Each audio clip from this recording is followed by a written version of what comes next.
And one of the things I like that I talk about in the coaching school is coaching and leadership is slow thinking. So we know Daniel Kahneman's book, Thinking Fast or Slow.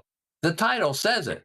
Do you need more time? Unless you're in an emergency room or in the front line of the military, yes, you got to think fast.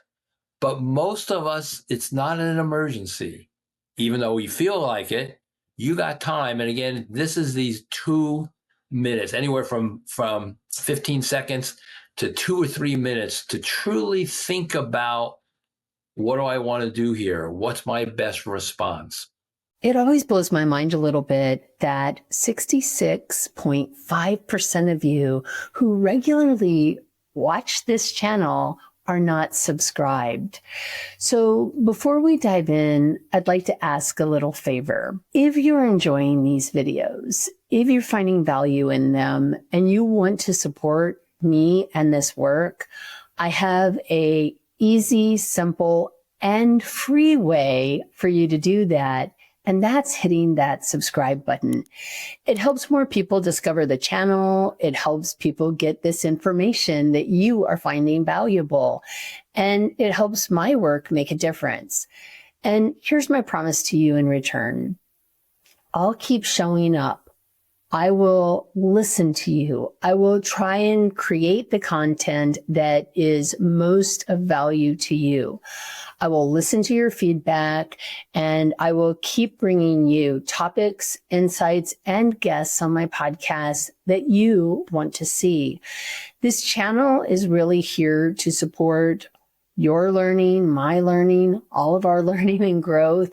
And I appreciate so much you being part of it. And again, subscribing in order to help support me bring you this work. Thank you. Welcome to the Coaching Studio. I'm your host, Lyssa deHart, and I am so glad you're here for today's conversation. Have you ever walked away from a conversation thinking, I should have said that differently? Or faced a high-stakes moment and later realized you weren't at your best? What if you could train yourself to master the moment every time? That's exactly what we're exploring today with my guest, Dr. Relly Nadler, MCC. Relly has spent decades helping leaders and coaches develop the emotional intelligence to stay present, make better decisions, and elevate their impact in real time. As a psychologist, executive coach, and leadership expert, he has worked with over 225 organizations, including Fortune 500 companies and the U.S. Navy, helping to cultivate high-performing teams and emotionally intelligent leadership. He is also the author of 8 leadership books, including Leading with Emotional Intelligence and Emotional Brilliance. And he has also trained over 1,500 executive coaches as faculty at the College of Executive Coaching. His work blends neuroscience, positive psychology, and peak performance strategies to help leaders transform everyday interactions into moments of influence, trust, and connection. So how do we shift from reacting on autopilot to responding with intention? And what are the small but powerful habits that set high performers apart? I can't wait to dive into this conversation. So let's get started. Relly, welcome to the studio. Thank you, Lyssa. This is going to be exciting. I'm glad to be a guest. I'm a podcast host often, and so I have my own podcast, but it's great to be on this side of the mic. Yeah, well, it is kind of fun to be interviewed when you do so much interviewing. I hope you enjoy it as much as I hope I enjoy it and that the world enjoys it. So I'm very excited to be here with you today.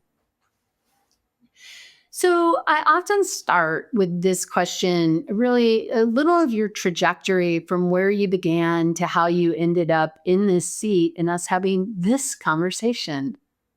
Yeah, so let me start with,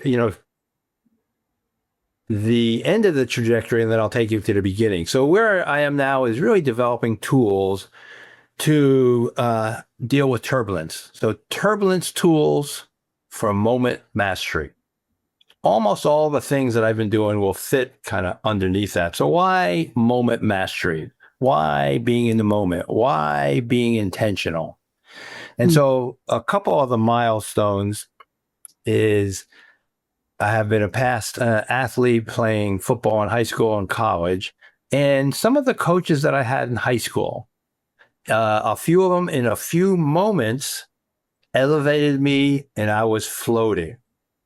Mm. And I also had some coaches who deflated me in the moment. So one lifted me up, the other got deflated, but it all happened in a moment, in a minute. And so, what did these people say that lifted me up? And what was the experience that deflated me? And so that was, one experience of how powerful that was. I love sports, and for the coach who deflated me, I remember at practice, I made a mistake, and the coach took the ball. I was a running back, and I went into the wrong hole. You have a 2-hole, 4-hole, and he threw the ball, hit me in the back, and said, "God damn it, Nadler, you're supposed to be in the 4-hole, not the 2-hole." Totally embarrassed me in front of all my friends. These are all my buddies. And at the end of the year, he said, "Oh, a couple of schools are interested in you. I could help you." And I immediately said, "No, thanks. I don't want to help." And then I think part of that, because that was a bad experience, I went on and played football in college. So people and what they say and what they do is powerful, and it happens in the moment. So that was a building block. Another building block was around emotions and balance. And so my whole focus really has been helping people have balance. And that's what we'll talk about emotional intelligence, but the balance of for a leader, listening, talking. I had an experience where I worked right out of college at an institution for adolescents. And it was a behavior mod program. And the upshot of this, there was timeouts. And if you refused a timeout, there was a lockup. So we had a student or a participant named Tony who got a timeout. He was supposed to go in for a half hour and he refused it. I had to call security, and we basically had to grab him and lock him up into it was basically a dorm room, but it was a cell door. And he was, angry and upset. And so put him in there. The security left, and I was alone with 24 delinquent boys at an age when I didn't know anything about psychology. I had a BA of psychology, but it's one of these things where you get the hardest clients with the least experience. So Tony, totally upset, totally angry. He's locked in. And then I hear him yelling for me, and I'm downstairs with these other adolescents and trying to keep them in order. He's got to go to the bathroom. I go up, I let him out to go to the bathroom, and he says, "I'm not going back in there, and you can't make me." So in that moment, I'm like, oh no, I got all these guys downstairs. He's not going in. And I go, "Come on, Tony." I put my hand on him, and as soon as with these adolescents, as soon as you put your hand on them, they push you. Pushes me, get him in a headlock, race down to the open door. We both trip. And so whoever gets up faster is going to lock the other one in this cell. And so I got up because I was more of an athlete. He was the inner city youth, overweight. I got up real quick, put this 2x4, locked him in there. So that, first of all, is like, here I am being physical in my moment. Was I being my best? Not really, but I didn't really feel like I had a choice. And a lot of what we're going to talk about, if you stay on autopilot, you stay average. Well, I was below average on that. But Tony couldn't deal with his emotions. 10 minutes later, and this is the crux of it, I smell smoke. Tony he only had pajamas on, must have had some matches hidden on his body. He lit his mattress on fire because he was so upset and so angry with me that he did something so dumb and so damaging to him. So from that point on, that was another milestone for me. It's like, geez, if you're not in charge of your emotions, you can do some really dumb things, thinking. So that was another milestone. And then I ended up going to what brought me out to where I am now in Santa Barbara, California, a master's program called Confluent Education. Two things come together, the confluence. And it was really educating around the affective domain. We didn't have the term emotional intelligence then, but that was it. We were already educated on the thinking. So there was a lot of things around group dynamics, and I was a part of a group and Gestalt therapy.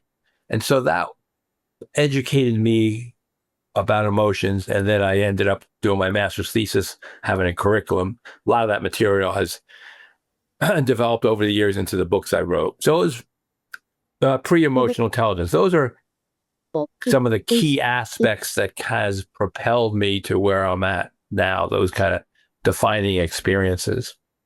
Yeah. Well, and one of the things that I think I really heard in this story with Tony was what you discovered about yourself. Yes.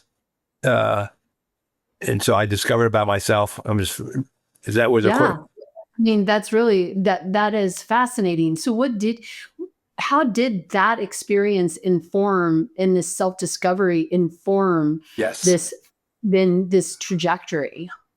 So I think what it did is just realize the need. And so today I can say it in better words, but if we're all on autopilot, which we are, at best we're going to be as average. And with AI and Alexa and Siri, we're more on autopilot than ever. Research says about 95% of the time. So I think those experiences propelled me to realize, one, we don't know much about our emotions. And what do we do with it? That's been a track in my journey. And two, more recently, over the last 10, 15 years, how important communication is, and what you say and what you do in the moment can be transforming, or I said earlier, can be totally deflating and dangerous. I mean, people end up doing stupid things in the moment and they regret that for the rest of their life. Yeah. It's interesting. I taught anger management for 7 years with the military.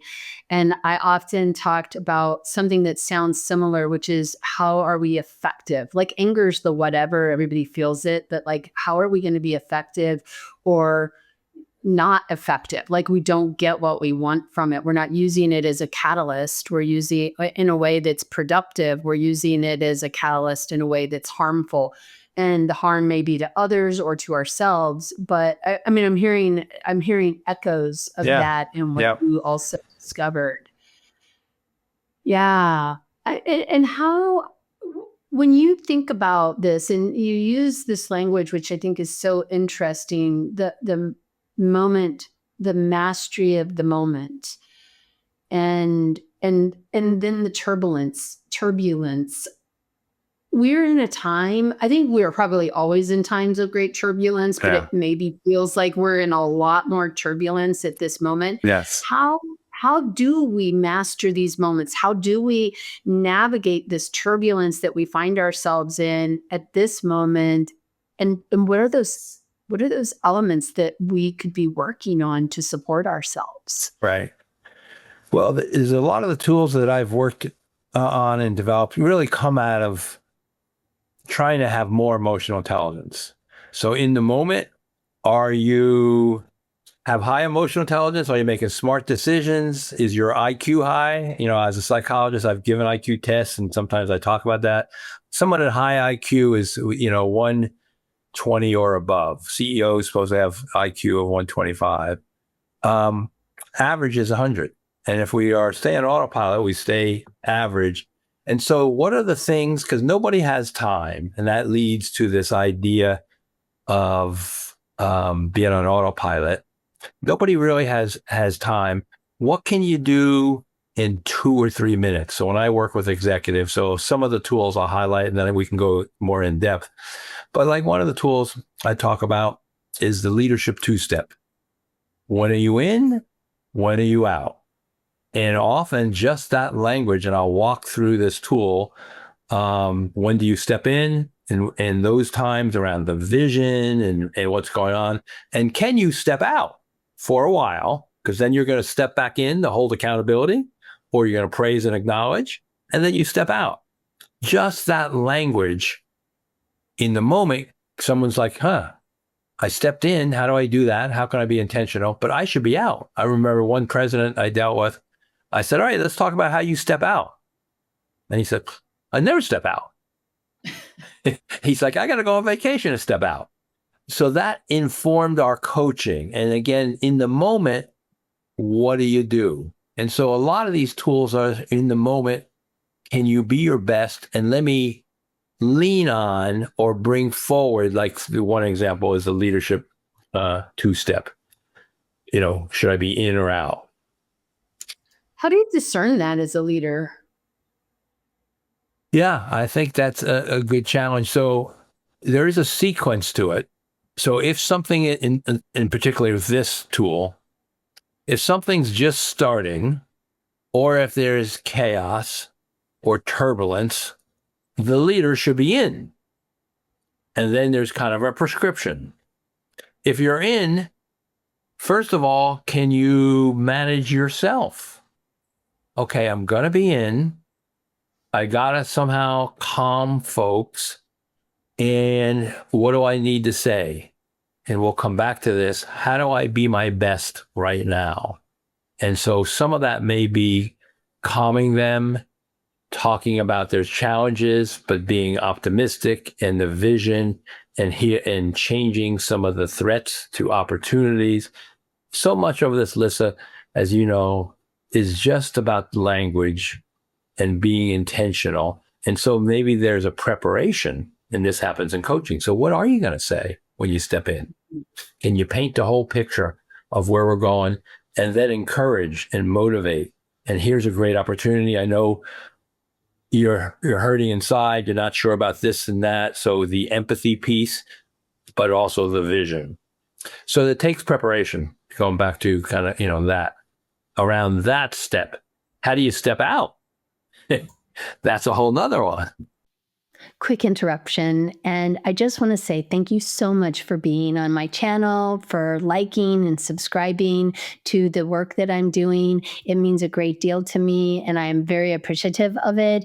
I also want to extend an invitation to my monthly Q&As so that you have an opportunity. If you're a coach, it's my treat.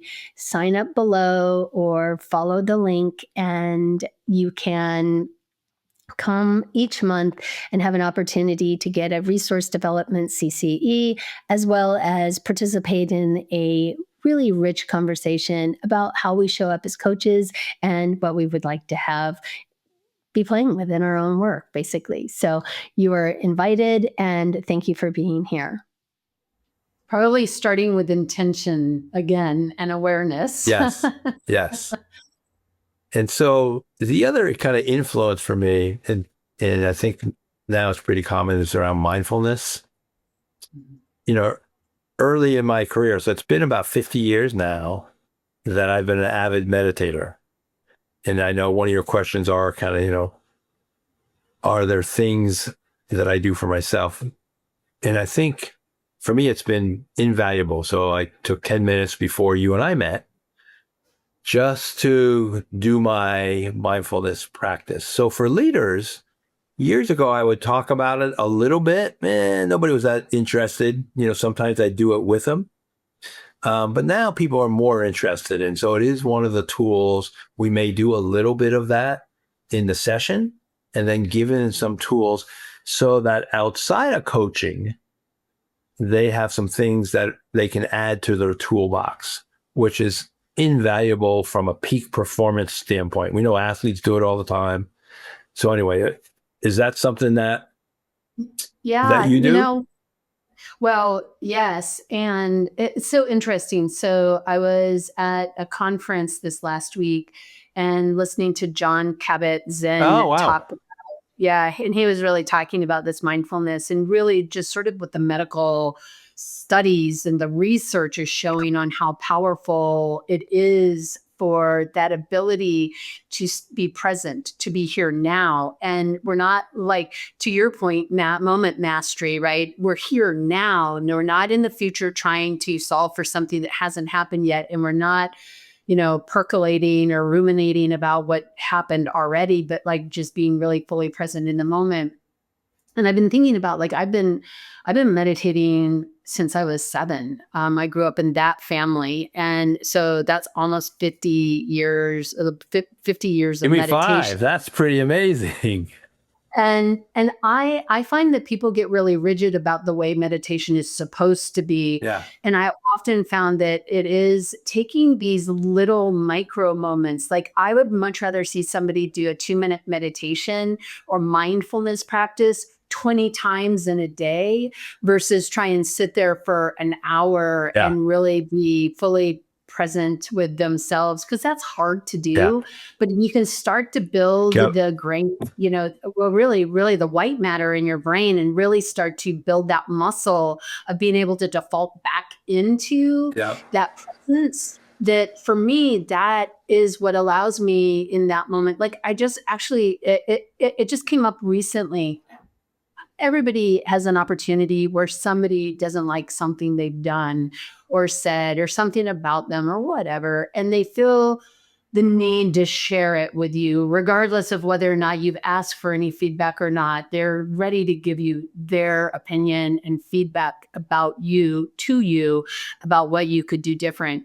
And I find for myself, like in my in my teens, I would have been very reactive to that. Yeah. Right. And now I just am like, yeah, anything else you need to share? Thank you for sharing that. I mean, and I realize in my own self, it doesn't even really like it. I mean, I may be having some sort of metabolic response to getting the feedback, probably. I mean, I didn't have like a glucose monitor on, so I can't tell you what my stress response was to it. But I can tell you that in my head, it was just clear of like, all right, I'm just in listening mode now. And I think, one of the things I taught in anger management for years was like, look, anger is like a party. Just because you get invited doesn't mean you have to join. You don't have to go, number one. And number two, just because you get feedback doesn't mean you have to go, oh my God, this is who I am at my core. They see me so clearly. I think we have an opportunity to learn from it, but we can't learn from it if we're in a reactive state. Yes. And so for me, that ability to navigate back and forth with fluidity is the thing that I think is that moment mastery, if I'm going to use your language. Yeah. And that's so important in the moment, kind of to choose. And we know, and I'm just excited to hear your meditation practice, kind of like mine. And for most people, stimulus, response. Stimulus, right. same is no gap. So stimulus, same response, whether it's good, bad, or indifferent, it's the same one. That's the autopilot. And what we're trying to do is stimulus, gap, and I'll tell you some ways to fill the gap. Best response, best decision.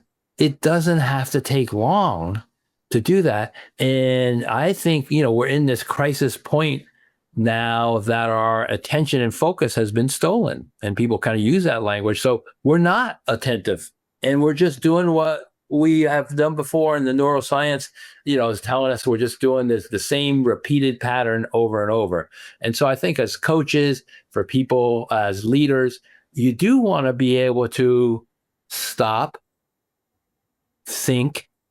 And one of the things I like that I talk about in the coaching school is coaching and leadership is slow thinking. So we know Daniel Kahneman's book, Thinking Fast or Slow. The title says it. Do you need more time? Unless you're in an emergency room or in the front line of the military, yes, you got to think fast. But most of us, it's not an emergency. Even though we feel like it, you got time. And again, this is these 2 minutes, anywhere from 15 seconds to 2 or 3 minutes to truly think about, what do I want to do here? What's my best response? So I'll give you, another one of these tools. So we talked about the leadership 2-step. So one of the ones that I use all the time, it's called the Emotional Audit. And the Emotional Audit, and this is one of the tools that kind of link up with EI. We know all the research about emotional intelligence. That's why I'm such a fan of it. If you want to be in the top 10%, you should have more emotional intelligence. And then the next thing is like, oh, what should I do?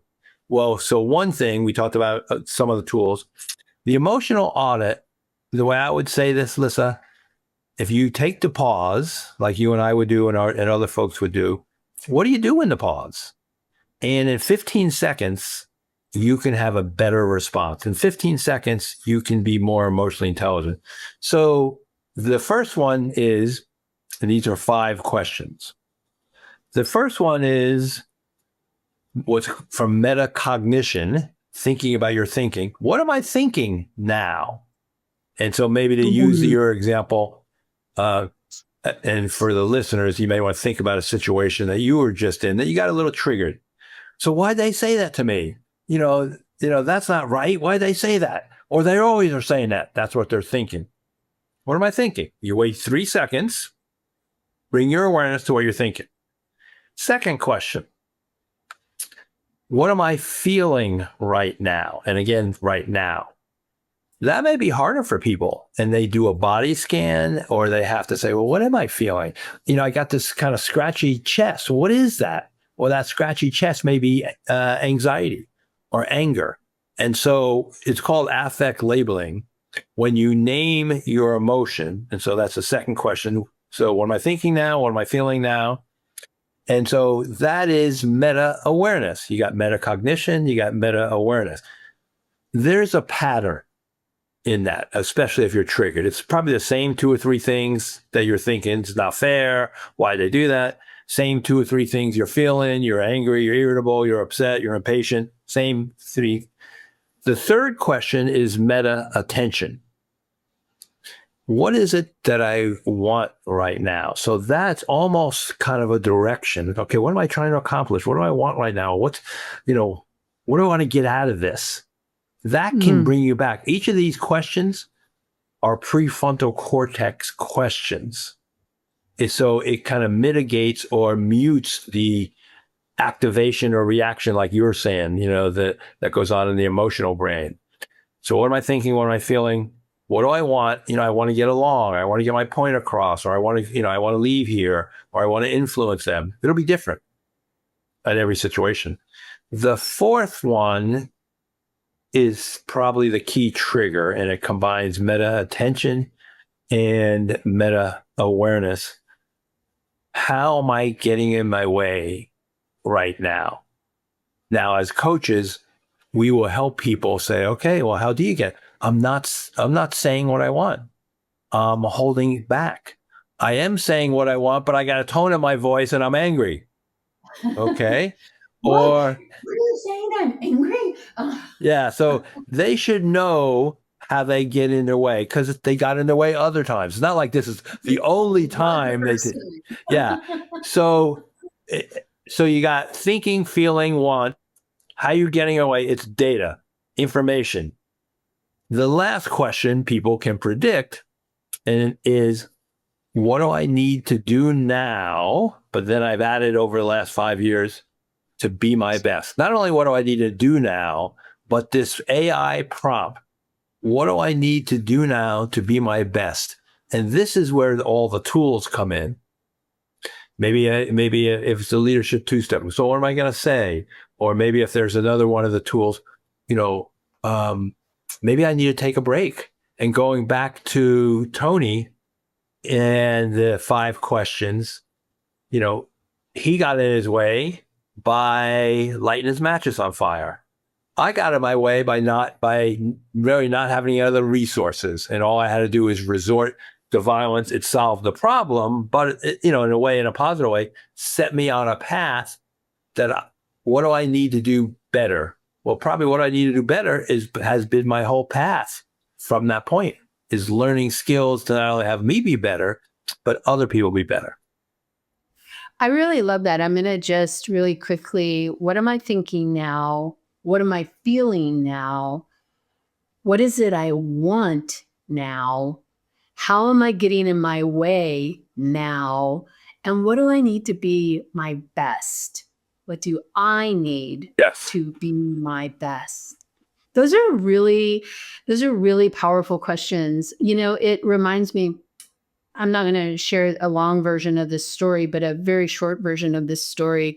I'd been in traffic and there was something happening with 2 vehicles next to me. That my husband rode motorcycles, and it was between like a Vespa and a giant Cadillac Escalade. And they were fine. Like they were not having a problem, but I was having a problem with how close behind the Vespa the Cadillac had gotten. And I got to my office because, I mean, it wasn't any of my business. They were fine. I was just having a weird response to it. And one of the things that I did was I laid down on the floor and I kind of went through your 5 questions and just sort of like, what the heck just happened here? And as I was sitting with this experience that I had just had and noticing the feelings I was having, the thinking I was having, one of the things that really emerged was there was a boundary that was being stepped over in a completely different, unrelated situation Oh, I had been avoiding. And so I think the other thing that really shows up for me as you're talking about these 5 questions is often, and I don't know, I'd love to hear your thoughts on this, but I think often we get upset about this situation, but it's really reflective of yes. something else that's going on. And I love the smile and the nodding. So what Yes. show for you as I say that? Well, I think I just reflect on, so many times I've had those kind of conversations with clients, and to put some numbers to it. A lot of times our clients, whether they're engineers or MBAs or lawyers, they like numbers. I would say it's 20% of the situation, often is 80% of what that activated. Yeah. Pareto principle rules again. Yes, yes. Um, So for them to, and so with coaches that we train, question 1 and 2, is there a pattern? You ask them over, and they should be able to identify that because that goes back to affect labeling. Oh yeah, I'm not only am I thinking that, I'm thinking that again. Not only am I feeling that, I'm feeling that again. And it may tie into the 4th question. I'm getting in my way, and it gives them this moment to say, there I go again. And this is a cognitive process that can help the emotionality. So the other thing that I like, and we talked about neuroscience and some of the research, this comes out of UCLA where they put people in a functional MRI. You may have seen or heard about this research, but they got the amygdala activated.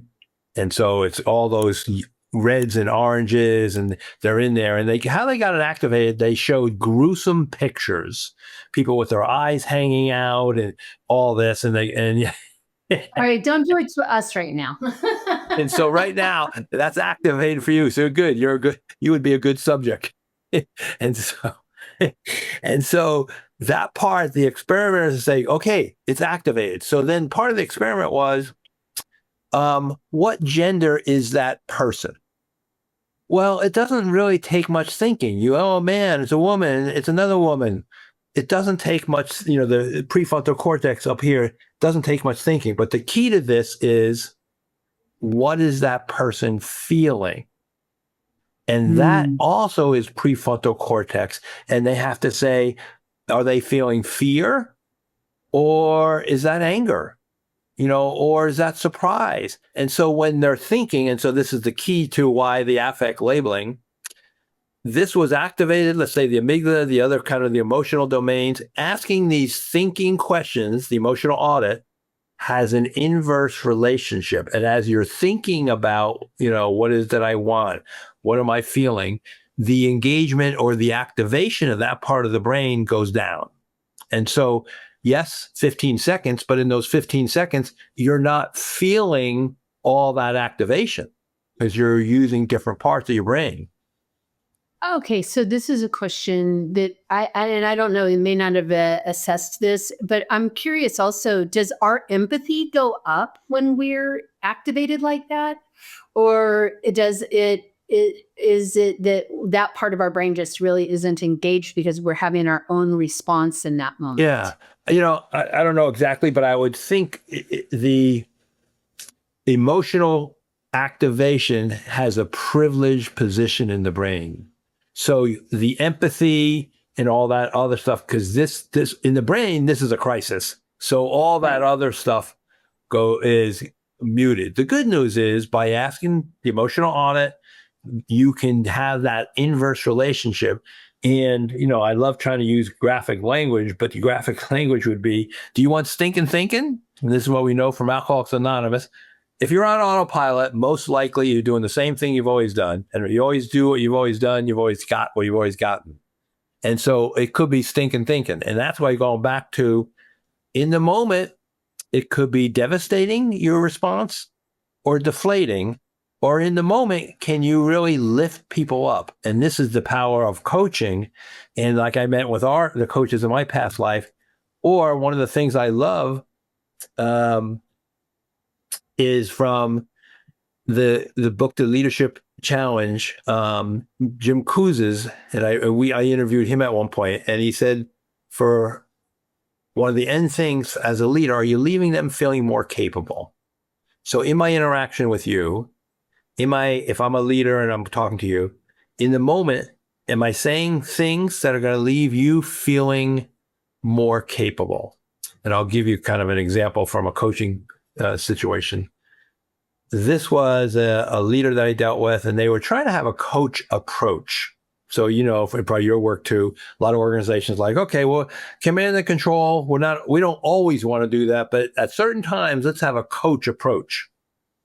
And so in the coach approach, it was, this guy was a general manager of this distribution center, and he was barking out orders left and right, and people come in, and it feels good as a leader. It's like, well, I'm making things happen. And so he's barking out orders, but they wanted the coach approach. So part of the coaching was, how about when someone comes to you next time, you say, what's your recommendation? What do you think we should do? And if it's good, say, go make it happen. So the next coaching session I had with him, he's like, yeah, I tried that. They're floating out of my office. I'm like, what do you mean? Instead of him barking orders, he said, what do you think?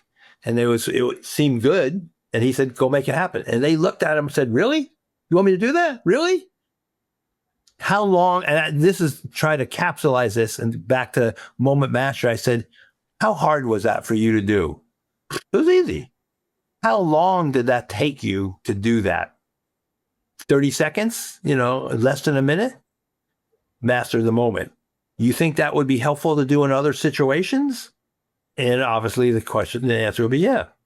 So those moments to lift someone, to say the right thing, to empower can happen in moments. Well, and I love that this leader had this opportunity to, and the pause was probably between the coaching session where the insight came and then the actual application of the experiment with their actual direct reports, and to have this opportunity to say, what do you think? And that sounds good. Go do it. But I'm also just fascinated by the fact that as a result of that they're floating out of his office, which means trust is coming in, and agency and autonomy. And the irony, of course, is as coaches, that's our job as well, so that our clients float out of our interactions with their own agency and autonomy and willingness to go play with their own great ideas. And it makes me kind of think about how often, and I'm not saying your coaching school because I don't know enough about it, but I think often coaches take away this idea that they need to come up with all the actions for the clients, especially early on. And I'm wondering, what is the connection you have made from this?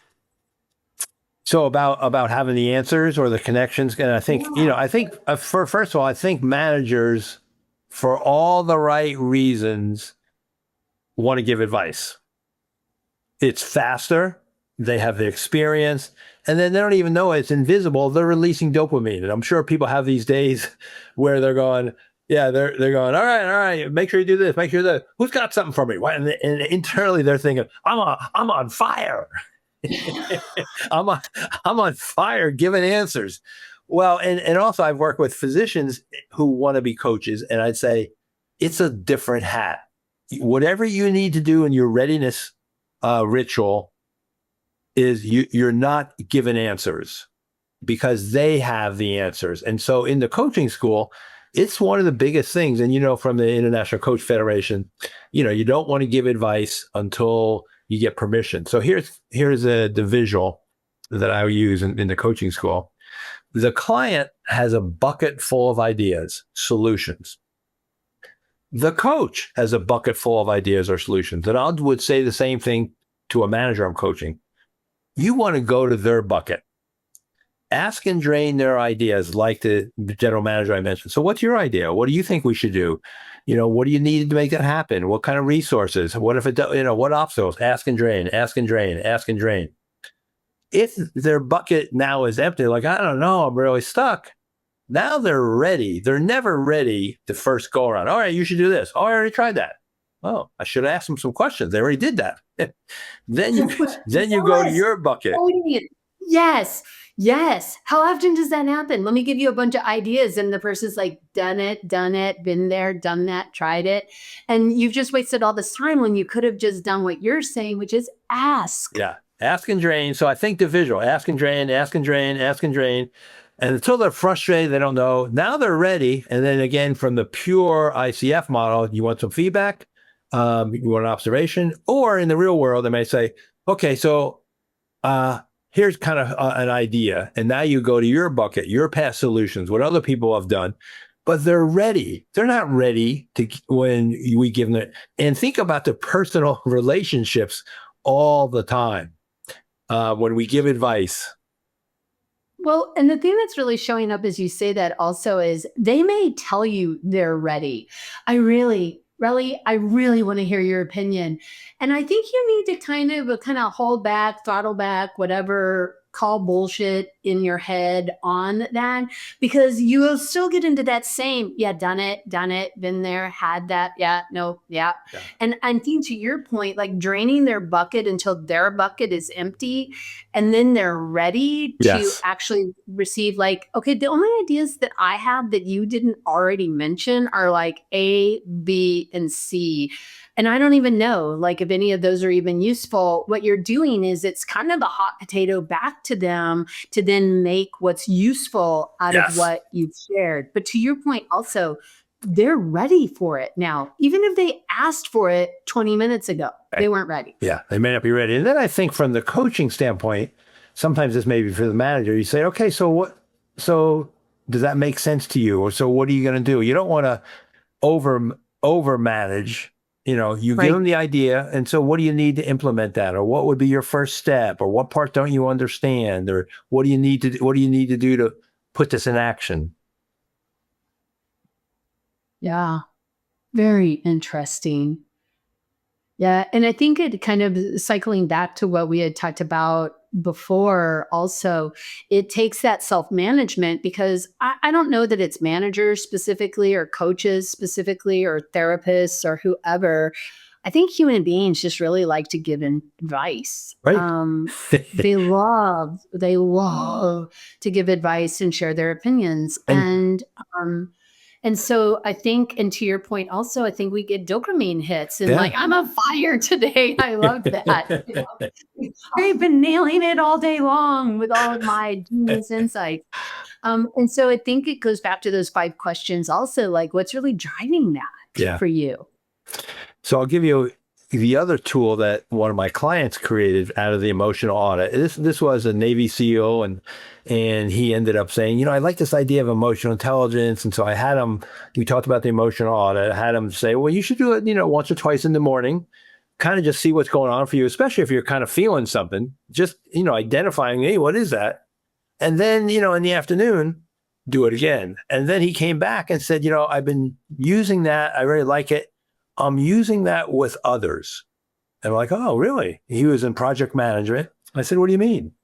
So before he goes into a meeting, he reversed the questions, which now has become the empathy audit. I wonder what they're thinking about this meeting now. I wonder what they're feeling about getting together with me now. I wonder what they want from me or in this meeting now. And is there any way that I could get in their way, or maybe they could get in their way? And then with all that information, data, what's the corrective action? So I wonder what I need to do now to be my best for them. That's empathy. Psychologists call this the theory of mind. You're kind of trying to get in their mind. These questions elicit, and they're just prompts. These are like AI prompts. I wonder what they're thinking now. You wait, 2 seconds, something's going to pop up because now you've prompted. I wonder what they're feeling about this project. And so it's allowing you to kind of be in their mind, their shoes, 15 seconds. And that's all it's going to take to be there. And then now you're more present because you have an idea, not only what I want, but what do they want? So the emotional audit reversed, and now I call that the empathy audit. Genius. Absolutely genius. And I think the thing that I love about these two audits is that, one, to your point, this doesn't have to be like a hour-long navel gazing activity. It's 15 seconds. You're just kind of running through your checklist, that body scan that's so important to even being present and aware. And I agree with you, and I believe this is true. If we are just not aware of what's happening around us, what did you say? That we're never going to be, we're just average. They're average. Yeah. And so I think this emotional audit for ourselves and that self-awareness, and then to do it from an empathetic place of the receiver of whatever the message is, or that we're offering. Because I find it striking how often people give feedback without even asking permission if you're ready for it. I think that, it's in all our relationships. We think we're being helpful. It's insulting. It's like, a manager, and I'll just use that for more graphic language. Why does a manager think hearing someone's situation in 5 seconds or 10 seconds, you're going to have any answer better than they ever thought? And so the idea is, they may have thought about it for half hour, an hour, in the coaching school. And I'll say this to managers too. Someone comes to you and they go, Lyssa, hey, you got a minute? And you immediately say, oh, you want my direction, right? That's what you're thinking. But in reality, they don't want your direction. They haven't asked it in the right way. They said, you got a minute, and all of a sudden you're cued to be on. All right, the light's on. I'm the answer person. Yeah. And you're cued to be on. What's that? You're cued to be on. Yeah, and the light is on. And this is what's kind of fun about for our conversation. I don't think I've said it that way. As an extrovert, you kind of create this stuff. So the light is on. Oh, you want my answer? When in reality, yeah, there you go. They don't want your answer. And so I'll ask you this because I ask this all the time. What percent of the time, 0 to 100, the leader thinks the person wants their answer because they came in for all the right reasons? Hey, you got a minute? And the leader's like, they're on. And the person doesn't want their answer. They got their own answer. They thought about it longer. They've been struggling with it longer. They don't want the leader's answer. They want validation for their own answer. 0 to 100%. What percent time do you think that is? I'm going to give it 99.999% ivory pure. That's what I'm going to say. And for those of you who don't know what that means, go look it up on Google.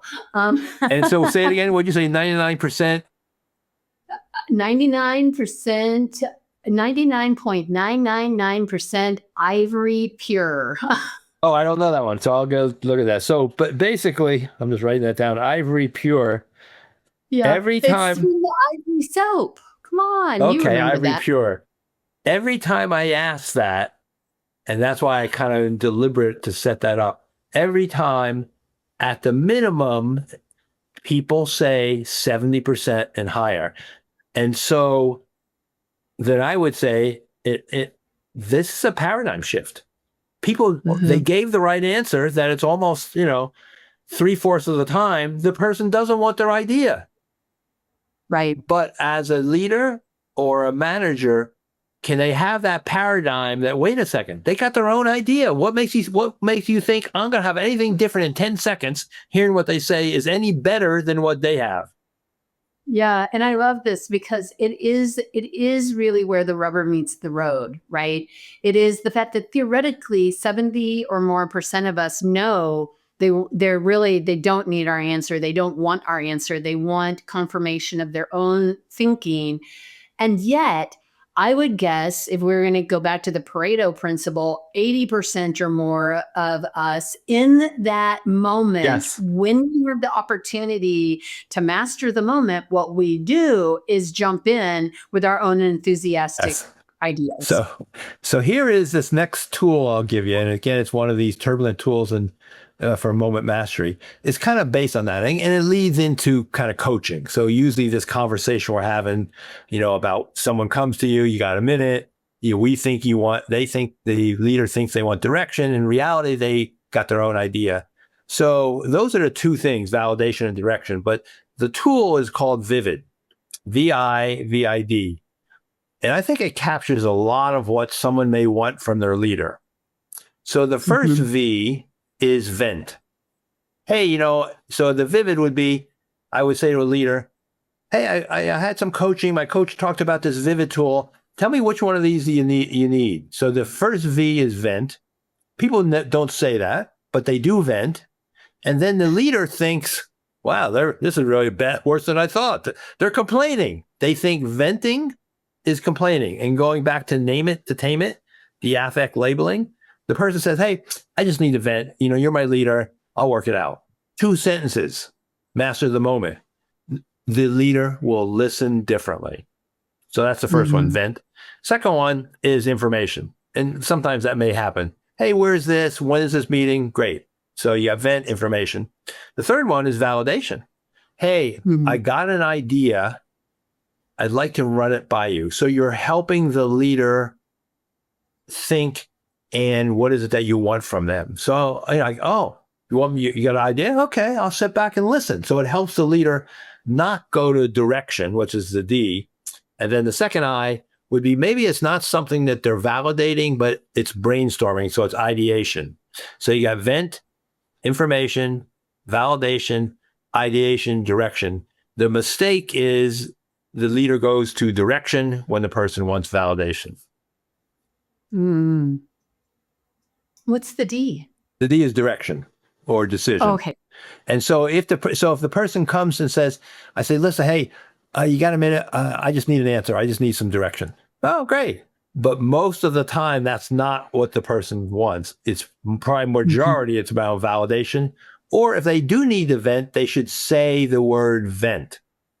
Because I need to vent for a couple minutes and then I've got a solution, but I do need to vent first. Yeah. And in that way, we prime the leader to hear us differently. And so this is what I would say to the leader, that they would say, help me, help you. Which of these do you want? So I had one leader who was kind of a rough, kind of older manager, and he had the Vivid on his computer when people were in person. And someone would come and he'd say, all right, well, what do you want from me? Which one of these do you want? It allowed him to manage himself. They'd say vent, validation. He'd say, okay. So he kind of knew how to be. I love that. And it's such a nice acronym for just remembering. And I think it's hilarious. Like you could be on your computer and you just kind of turn your screen around. What are you looking for? Yeah. And then I think, like, you probably teach listening skills to leaders. It just helps them to say, I don't have to be on. The management decision ideas, the light doesn't have to be on. I'm in listening mode now. Yeah. Yeah. Interesting. And it's so funny how simple, not easy necessarily, because we have to slow ourselves down. And I think that goes back to that inventory that we take of ourselves so that we can prepare for and practice will I. And I think this is a place for really, I don't know that it's Gestaltian specifically, but that kind of like playing out different ideas in our head about how we might handle different scenarios where managers come to us or, or a peer or a friend or a spouse come to us, and how might we be our best self in a Right. bad conversation or in a difficult conversation, or one where we're going to be hooked into wanting to solve it for them. Yes. Like we get an opportunity to sort of role play in our brain, Yeah. how we might do it differently. Yeah. I think that's great. I think that the kind of pre-thinking about things, that scenario playing. And I don't know if you do this, it'd be interesting, for my years of meditation. First of all, it's always a great recharge, and it's not like I'm so disciplined. It's just that I really want to do it because my mind's a little mushy, and so then I get into saying, "Oh, I should go meditate." Maybe it was third in line. Now it's first in line. But here's what some Yeah. of the beauty of this. If you don't have much time, like you said, maybe only 2 minutes. So the metaphor I like to use, it's like if you didn't have an electric car, you had a gas car, putting gas in your car. And so maybe you don't have much time. You stop and you put in $10, or maybe now it's $30, but the same thing. It allows you to get from point A to point B. And so for me, if I only have 5 minutes, it's like, oh, this is going to get me through the next couple hours because I'm clear. And then I'll get a refill, recharge, and I'll get a longer meditation later. Mm-hmm. Yeah, and it's interesting. It's really a way of resourcing ourselves. And I think, I don't know, I remember I have a guest who was on the show last season, I think, Lyssa, and she asked a question, which was, what do you need to be overly resourced? Like so resourced, you could do anything, show up in your very best self all the time. Like, what do you need for that? And I think people often don't even think about that. But in many ways, I think that that's what I'm hearing you talk about as you're resourcing yourself. And maybe you have a couple gallons of resourcing to get you through to the next point where you can fill up your tank. Yeah. But that you're thinking about how to resource myself so that I have the capacity Yeah. to even show up fully and presently with the person that I'm engaged in a relationship with in that moment. Yeah. However that's playing out. That's really cool. That's exactly right. So here's a cool question I wanted to ask you. So first was about the meditation, mindfulness, whatever you want to call it. At the very end of it, and I've been doing it forever, now I'm kind of stopping and I know I'm going to open my eyes in a minute. And so that minute, again, kind of mastering the moment, that's where I'm doing that forward visualization of what I want to see happen. I don't want to do it during the meditation, but now my mind is so ripe, it's ready, and then I'll visualize the meeting or I'll visualize this conversation that's challenging. And so the mind is in a real preparation mode. And now I'm filling it with the visualization of what I want to do and how do I want to be in that situation. So the pairing is really good of just being first to recharge and let all the thoughts slow down. So the visual metaphor during the meditation is this Christmas scene, snowflake paperweight. You shake it up and then in the meditation is all the flakes are coming down. Those are all my thoughts. So that there's more resilience when it gets shook up again. But then on the outside, it's okay, so let me visualize now, how do I want to be in this next situation? Yeah.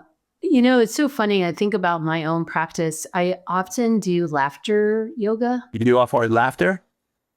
Laughter yoga. And so often that's one of the ways that it's the same thing though, right? You've got that kind of the movement of your diaphragm and your body is shaking things out, and the laughter.